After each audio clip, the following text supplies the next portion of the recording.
Varmas cooperative സ്റ്റഡീസിൻ്റെ 24ാമത് accountancy ക്ലാസ്സിലേക്ക് ഏവർക്കും സ്വാഗതം. ഇന്ന് നമ്മൾ പഠിച്ചുകൊണ്ടിരുന്ന റെക്ടിഫിക്കേഷൻ ഓഫ് എറേഴ്സ്, അതിൻ്റെ കുറേ ക്വസ്റ്റ്യൻസ്, അതായത് എക്സാമ്പിളുകൾ, നമുക്ക് പരീക്ഷയ്ക്ക് ചോദിക്കാൻ സാധ്യതയുള്ള ചോദ്യങ്ങൾ അതെങ്ങനെയെല്ലാമാണ്. ഇപ്പോൾ പരീക്ഷാ ബോർഡിൻ്റെ ചോദ്യങ്ങൾ ചോദിക്കുമ്പോൾ ഒരു ട്രാൻസാക്ഷൻ തന്നിട്ട് നിങ്ങൾക്ക് അത് 3-4 ഓപ്ഷൻ തരും. Error of commission, error of principle, compensating errors, അല്ലെങ്കിൽ നൺ ഓഫ് ദീസ് എന്നൊക്കെ പറഞ്ഞ് തരും. അപ്പോൾ അതിൽ ആ ട്രാൻസാക്ഷൻ നോക്കി അത് ഏത് തരത്തിലുള്ള തെറ്റാണ് അതിനകത്ത് കിടന്നുകൂടിയിരിക്കുന്നതെന്ന് നിങ്ങൾ മനസ്സിലാക്കിയിട്ട് നിങ്ങളത് ശരിയായ ഉത്തരം കണ്ടുപിടിക്കണം. അപ്പോൾ ഇത് കുറേ പ്രാക്ടീസ് ചെയ്താൽ മാത്രമേ സാധിക്കത്തുള്ളൂ. അപ്പോൾ അതിൻ്റെ കുറച്ച് ഓരോ ടൈപ്പിലുള്ളതിൻ്റെയും കുറച്ച് എക്സാമ്പിളുകൾ കാണിക്കാം. നിങ്ങൾ കൂടുതൽ പഠിക്കണം ആ രീതിയിലുള്ളത്. ഇപ്പോൾ ഇവിടെ ഒരു ട്രാൻസാക്ഷൻ ഞാൻ എഴുതിയിട്ടുണ്ട്, നോക്കുക. Goods sold to Ranju for ₹5,000 has been wrongly recorded in purchase book. ഇവിടെ ഇതാണ് തെറ്റ്. ഗുഡ്സ് സോൾഡ് ടു രഞ്ജു, രഞ്ജുവിന് സാധനങ്ങൾ വിറ്റു 5,000 രൂപയുടെ, അത് തെറ്റായിട്ട് പർച്ചേസ് ബുക്കിൽ എഴുതി. നിങ്ങൾക്കറിയാം, ഒരാൾക്ക് സാധനം വിൽക്കുമ്പോൾ ആ പാർട്ടിയെ ഡെബിറ്റ് ചെയ്യണം, സെയിൽസ് അക്കൗണ്ടിനെ ക്രെഡിറ്റ് ചെയ്യണം, ക്രെഡിറ്റ് ട്രാൻസാക്ഷൻ ആണെങ്കിൽ. ഇവിടെ ഇപ്പം നമ്മൾ രഞ്ജുവിന് വിറ്റു, Ranju's account debtor to sales എന്നാണ് ശരിയായ വേണ്ടത്. Ranju's account, Ranju debtor to sales എന്നാണ് നമുക്ക് വേണ്ടത്. ഇതാണ് വേണ്ടത്, ശരിയായിട്ടുള്ള എൻട്രി. പക്ഷേ ഇവിടെ എഴുതിയിരിക്കുന്നത് റോങ്ലി റെക്കോർഡ് ഇൻ പർച്ചേസ് ബുക്കിൽ തെറ്റായിട്ട് അത് എഴുതി വെച്ചു. എന്ന് പറഞ്ഞാൽ purchase account debtor to Ranju എന്ന് എഴുതി വെച്ചു. അപ്പോൾ പർച്ചേസ് അക്കൗണ്ടിൽ ഡെബിറ്റ് ചെയ്തു 5,000 രൂപ. ഇത് ഇങ്ങനെയാണ് ഇരിക്കുന്നത്. Purchase account debtor to Ranju എന്നായി. പർച്ചേസ് അക്കൗണ്ടിൽ 5,000 രൂപ ഡെബിറ്റ് ചെയ്തു, രഞ്ജൂസ് അക്കൗണ്ടിൽ 5,000 രൂപ ക്രെഡിറ്റ് ചെയ്തു.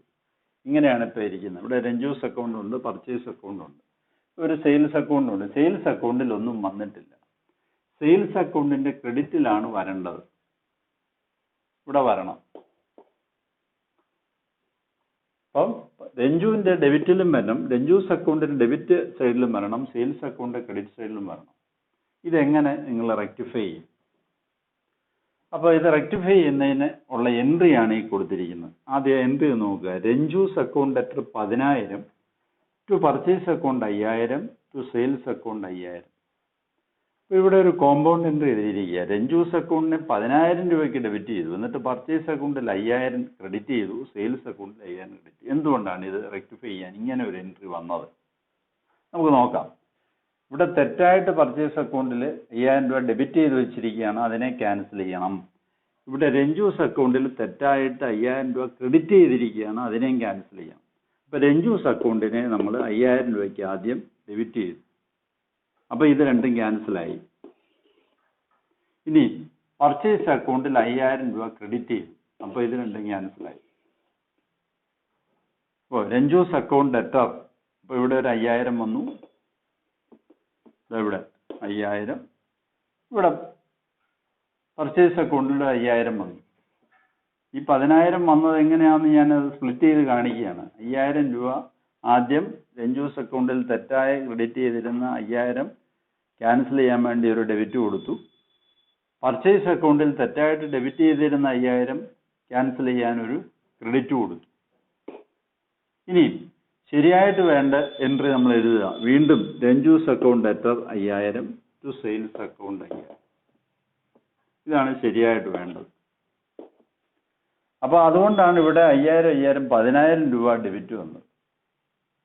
രഞ്ജൂസ് അക്കൗണ്ടിൽ ഡെറ്റർ 10,000 രൂപ എന്ന് വന്നത് അതുകൊണ്ടാണ്. 2,500 വന്നു. 1,500 ക്യാൻസൽ ചെയ്യാനും 1,500 ശരിയായിട്ട് വേണ്ട ഡെബിറ്റ്. അപ്പം റെക്ടിഫിക്കേഷൻ എൻട്രി എന്ന് പറയുന്നത് Ranju's account debtor 10,000 to purchase account 5,000 to sales account 5,000. മനസ്സിലായല്ലോ. ഇനി വേറൊരു ചോദ്യം.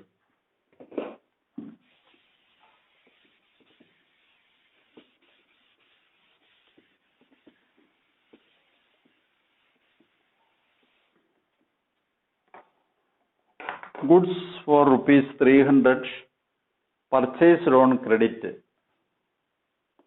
Goods for rupees 300 purchased on credit from Raj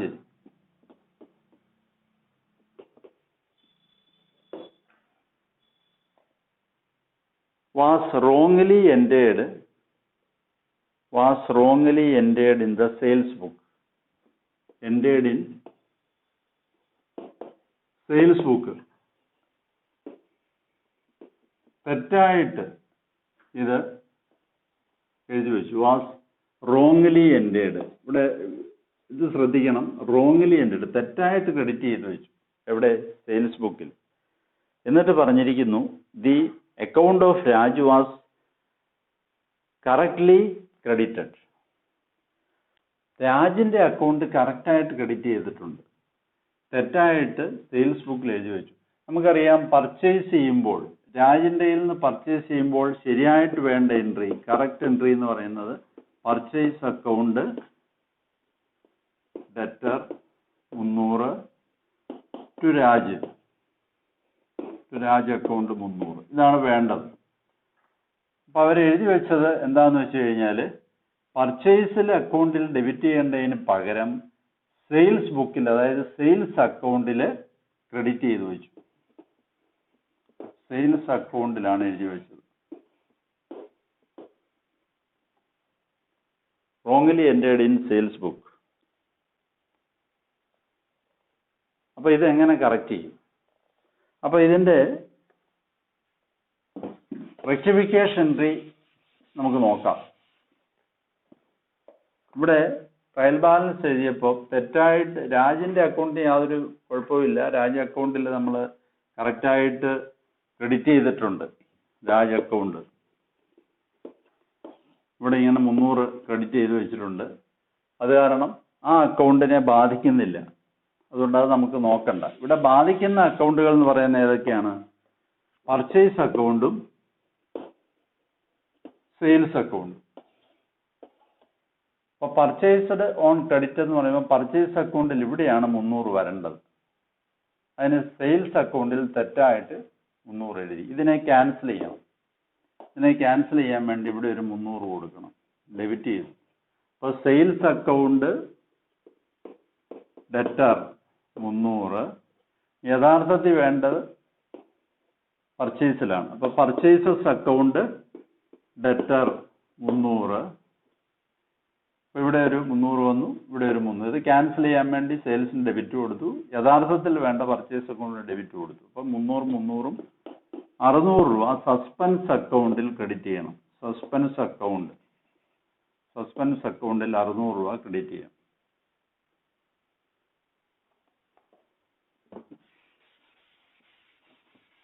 അപ്പൊ ഇതാണ് അതിന്റെ എൻട്രി എന്ന് പറയുന്നത്. Suspense account 600. അപ്പൊ സസ്പെൻസ് അക്കൗണ്ടിൽ ഇവിടെ നമ്മൾ ക്രെഡിറ്റ് ചെയ്തിരിക്കുക. കാരണം എന്താന്ന് വെച്ചാൽ ഇതൊരു വൺ സൈഡഡ് എററാണ്. ട്രയൽ ബാലൻസിൽ ഓൾറെഡി രാജ് അക്കൗണ്ട് കറക്റ്റാണ്. പക്ഷെ ട്രയൽ ബാലൻസിന് ഡെബിറ്റ് സൈഡിൽ കുറഞ്ഞിരുന്നതുകൊണ്ട് സസ്പെൻസ് അക്കൗണ്ട് താൽക്കാലികമായിട്ട് അത് എഴുതി കറക്റ്റ് ചെയ്യുക ചെയ്തത്. അപ്പോൾ അതിന് ക്യാൻസൽ ചെയ്യാൻ വേണ്ടി സസ്പെൻസ് അക്കൗണ്ടിനെ ക്രെഡിറ്റ് ചെയ്തു.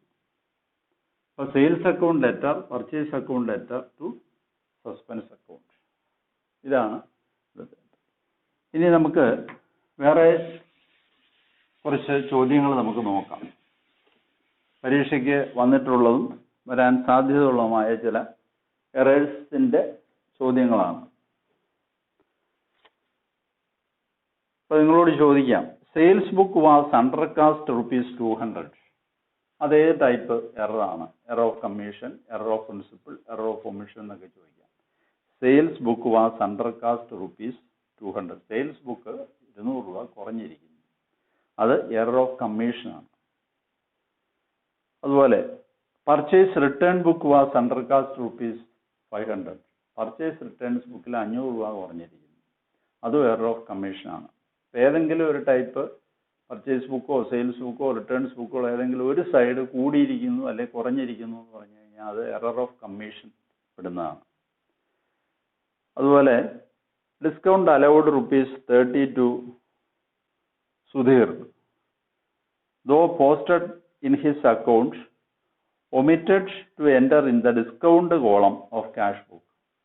സുധീറിന്റെ അക്കൗണ്ടിൽ 30 രൂപ എഴുതി, പക്ഷേ ക്യാഷ് ബുക്കിലെ ഡിസ്കൗണ്ട് കോളത്തിൽ എഴുതാൻ വിട്ടുപോയി. അതെങ്ങനത്തെ ഇതാണ്, തെറ്റാണ്. അത് പാർഷ്യൽ ഒമിഷനാണ്. ഒരു ഭാഗത്ത് മാത്രം നമ്മൾ എഴുതാൻ വിട്ടുപോയതാണ്. സുധീറിന്റെ അക്കൗണ്ട് കറക്റ്റായിട്ട് എഴുതി, ക്യാഷ് ബുക്കിൽ ഡിസ്കൗണ്ട് കോളത്തിൽ എഴുതാൻ വിട്ടുപോയി, പാർഷ്യൽ ഒമിഷൻ. അതുപോലെ rent paid to landlord ₹50 debited to landlord's account. അപ്പോൾ വാടക കൊടുത്തു, വാടക ആ കെട്ടിട ഉടമസ്ഥന് ലാൻഡ് ലോഡിന് 5000 രൂപ വാടക കൊടുത്തു. അത് 5000 രൂപ എന്നിരിക്കട്ടെ, 5000 5000 രൂപ വാടക കൊടുത്തു. അപ്പോൾ ആ 5000 രൂപ വാടക കൊടുത്ത് ലാൻഡ് ലോഡിന്റെ അക്കൗണ്ടിൽ എഴുതി വെച്ചു. ലാൻഡ് ലോഡ് അക്കൗണ്ട് ഡെറ്റർ 5000 എന്ന് എഴുതി വെച്ചു. ശരിക്ക് വേണ്ടത് ടു ക്യാഷ്. ശരിക്ക് വേണ്ടത് എവിടെയാണ്? ലാൻഡ് ലോഡ് അക്കൗണ്ട് തെറ്റാ. നമ്മൾ ഒരു നോമിനൽ അക്കൗണ്ട്, നോമിനൽ സ്വഭാവത്തിലുള്ള അക്കൗണ്ടുകളാണ് റെന്റ്, സാലറി അങ്ങനെയുള്ള. അപ്പൊ റെന്റ് കൊടുക്കുമ്പോൾ റെന്റ് അക്കൗണ്ടിൽ വേണം ഡെബിറ്റ് ചെയ്യാൻ. Rent account debtor 5000 to cash എന്നാണ് വേണ്ടത്. അപ്പൊ ഇത് ലാൻഡ് ലോഡ് അക്കൗണ്ട് ഡെബിറ്റ് ചെയ്ത് വെച്ച് എറർ ഓഫ് പ്രിൻസിപ്പിൾ ആണ്. ആ തത്വത്തിനെതിരായിട്ടുള്ളതാണ് എറർ ഓഫ് പ്രിൻസിപ്പിൾ. ഇനി എറർ ഓഫ് പ്രിൻസിപ്പിളിന്റെ വേറൊരു ചോദ്യം നമുക്ക് നോക്കാം. Expenses incurred for repair charges ₹500 debited to building account. ഒരു ബിൽഡിംഗ് അക്കൗണ്ടിന്റെ റിപ്പയറിങ്ങിനുള്ള ചാർജ് 500 രൂപ റിപ്പയർ ചാർജസ് അക്കൗണ്ടിൽ ഡെബിറ്റ് ചെയ്തു. അത് തെറ്റാണ്. കാര്യം എന്താണെന്ന് വെച്ച് കഴിഞ്ഞാൽ ബിൽഡിംഗ് എന്ന് പറയുന്ന ഒരു അസറ്റാണ്. ആ അസറ്റിന് നമ്മൾ ഡെബിറ്റ് ചെയ്യുമ്പോൾ അസറ്റ് അക്കൗണ്ടിൽ വരുന്ന ചെലവുകൾ expenses incurred for repair charges എന്നാണ് പറഞ്ഞത്. റിപ്പയർ ചാർജസ് വരുമ്പോൾ repair account debtor to building എന്നാണ്. തെറ്റായിട്ട് ബിൽഡിംഗ് അക്കൗണ്ടിൽ ഡെബിറ്റ് ചെയ്ത് വെച്ചു. അസറ്റ് അക്കൗണ്ടിലല്ല ഡെബിറ്റ് ചെയ്യേണ്ടത്. കാരണം എന്താണ്? അത് എറർ ഓഫ് പ്രിൻസിപ്പിൾ ആണ്. അതിന് വരുന്ന ചെലവെന്ന് പറയുന്നത് റിപ്പയറിംഗ് ചാർജ് എന്ന് പറയുന്നത് റവന്യൂ ചെലവാണ്. ആ റവന്യൂ ചെലവിൽ വേണം നമ്മൾ ഡെബിറ്റ് ചെയ്യാൻ, അല്ലാതെ ക്യാപിറ്റൽ ചെലവിലല്ല. എന്നാൽ ഒരു അസറ്റ് വാങ്ങുമ്പോൾ ആദ്യം വരുന്ന ചെലവുകൾ ആ കൂട്ടത്തിൽ ഉൾപ്പെടുത്താമെന്ന് നമ്മൾ പഠിച്ചിട്ടുണ്ട്. ഇപ്പോൾ ഒരു വണ്ടി വാങ്ങുമ്പോൾ അതിന് വരുന്ന ടാക്സ്, അതുപോലെ ഇൻഷുറൻസ് ആദ്യം വേണ്ടി വരുന്നത്. എന്നാൽ പിന്നീട് അതിന് വരുന്ന റിപ്പയറിംഗ് ചാർജുകളൊക്കെ റിപ്പയറിംഗ് അക്കൗണ്ടിലേ വരാവുള്ളൂ. അതുപോലെ ഇവിടെ ബിൽഡിങ്ങിന് വന്നിരിക്കുന്ന തെറ്റായിട്ട് ഡെബിറ്റ് ചെയ്തിരിക്കുന്ന ബിൽഡിംഗ് അക്കൗണ്ടിനെ ക്യാൻസൽ ചെയ്യാൻ വേണ്ടി അതിനെ ക്രെഡിറ്റ് കൊടുക്കുക. അപ്പോൾ ബിൽഡിംഗ് അക്കൗണ്ട് ക്യാൻസൽ ആയി പോകും. ബിൽഡിംഗ് അക്കൗണ്ടിന് ഡെബിറ്റ് വന്നിരിക്കുന്നു, അത് ക്യാൻസലായിട്ട് ഒരു ക്യാൻസൽ ചെയ്യാൻ വേണ്ടി. ഇപ്പോൾ ഇതൊരു ബിൽഡിംഗ് അക്കൗണ്ടാണ്, ബിൽഡിംഗ് അക്കൗണ്ട്. ഈ ബിൽഡിംഗ് അക്കൗണ്ട് തെറ്റായിട്ട് ഡെബിറ്റ് ചെയ്ത് വെച്ചിരിക്കുക 5000 രൂപ എന്ന് വിചാരിക്കുക. അപ്പോൾ ഈ ക്യാൻസൽ ചെയ്യാൻ ബിൽഡിംഗ് അക്കൗണ്ടിൽ ക്രെഡിറ്റ് കൊടുക്കും. യഥാർത്ഥത്തിൽ വേണ്ടത് നമുക്ക് റിപ്പയേഴ്സ് അക്കൗണ്ടാണ്. ആ റിപ്പയേഴ്സ് അക്കൗണ്ടിൽ 5000 രൂപ ഡെബിറ്റ് ചെയ്തു. അപ്പോൾ ഇങ്ങനെ ഒരു എൻട്രിയാണ് repairs account debtor to buildings account. ഇതാണ് അതിൻ്റെ റെക്ടിഫിക്കേഷൻ. അപ്പോൾ ഇതേ രീതിയിലുള്ള ചോദ്യങ്ങൾ നിങ്ങൾക്ക് ചോദിക്കാം. പിന്നെ വേറൊന്ന് ₹2000 received from Rajan entered in Raju's account. അത് സംഭവിക്കാവുന്നൊരു തെറ്റാണ്. കാര്യം രാജൻസ് അക്കൗണ്ട്, രാജൂസ് അക്കൗണ്ട് എല്ലാം ഇങ്ങനെ ആ ഓർഡറിൽ ഇൻഡെക്സ് അനുസരിച്ച് നമ്മൾ ലെഡ്ജറിൽ അക്കൗണ്ടുകൾ റെഡിയാക്കി വെച്ചിരിക്കുകയായിരിക്കും. അപ്പോൾ രാജൻ്റെ അക്കൗണ്ടിൽ ക്രെഡിറ്റ് ചെയ്യേണ്ടതിന് പകരം രാജൂസ് അക്കൗണ്ടിൽ ക്രെഡിറ്റ് ചെയ്തു.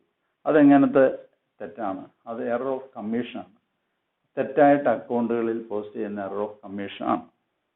അതുപോലെ ₹1000 paid to Mohan omitted to enter in the cash book. Cash ബുക്കിൽ എഴുതാൻ വിട്ടുപോയി. അതും എറർ ഓഫ് കമ്മീഷനാണ്. എറർ ഓഫ് ഒമിഷനാണ്, കമ്മീഷനല്ല, ഒരു എഴുതാൻ വിട്ടുപോവുകയാണ്. അപ്പോൾ എഴുതാൻ വിട്ടുപോയി കഴിഞ്ഞാൽ അത് ഒമിഷനാണ്, എറർ ഓഫ് ഒമിഷൻ.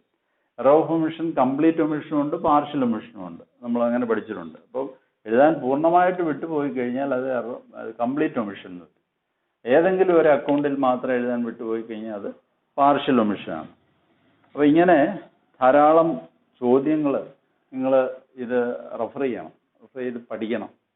അങ്ങനെയാണെങ്കിൽ പരീക്ഷയ്ക്ക് ഇത് ഒത്തിരി ചോദ്യങ്ങൾ ചോദിക്കാവുന്നതാണ്. കാര്യം ഓഡിറ്റിൽ ആണേലും അക്കൗണ്ടൻസിയിലാണേലും എല്ലാം ഈ റെക്ടിഫിക്കേഷൻ ഓഫ് എറേഴ്സ് പ്രധാനപ്പെട്ട ഒരു ഭാഗമാണ്. അതുകൊണ്ട് അത് കൂടുതൽ നന്നായിട്ട് പഠിക്കുക. ഇനി നമ്മൾ അടുത്ത ക്ലാസ് എന്ന് പറയുന്നത് ഇതിന് അടുത്ത ഒരു ടോപ്പിക്കാണ്. അപ്പോൾ ഇവിടെ കൊണ്ട് ഈ ടോപ്പിക്കൊക്കെ തീർന്നു. ഇനി വേറൊരു ടോപ്പിക്കുമായിട്ട് അടുത്ത ക്ലാസ്സിൽ നമുക്ക് കാണാം. എല്ലാവരും നന്നായിട്ട് പഠിക്കുക.